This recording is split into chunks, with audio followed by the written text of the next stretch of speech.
Now, around 2,140 prisoners in Rwanda have been freed. They include opposition leader Victoire Ingabire and musician Kizito Mihigo.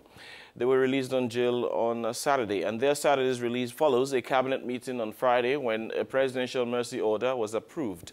Both Ingabire and Mihigo had made requests for clemency in June. However, Diane Rwigara, whose attempt to stand in last year's elections was thwarted over allegations she forged signatures on her nomination papers, was not freed. But then, why did Diane Rwigara get an early release and not a presidential pardon? Hawa Suleiman tells us more.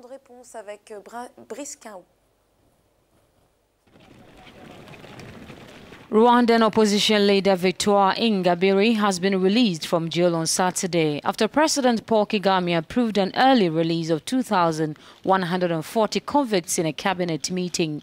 Ingabire was handed a 15-year sentence in 2012 for conspiring to form an armed group to undermine the government and for seeking to minimize the 1994 genocide.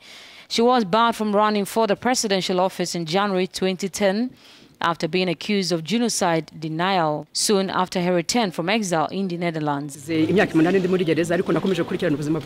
have been in prison for 8 years. But I have continued to learn about the current state of the country. The country is growing, and I am convinced that we can do so much more together. People may have different points, but we are still one. This is a starting point for building a country in peace. Although the politician expressed profound gratitude to the president outside the prison, her lawyer says it is a conditional release. As part of the conditions, she is suspected to report her place of residence to the prosecutor and seek authorization before leaving the country. Government officials have downplayed the political significance of her release, adding that there is nothing political about her release. 8 officials of the FDU in Kingi, including Ingabire's deputy, still remains in detention, reports say. However, she has urged the president to release the other political prisoners who remain behind bars.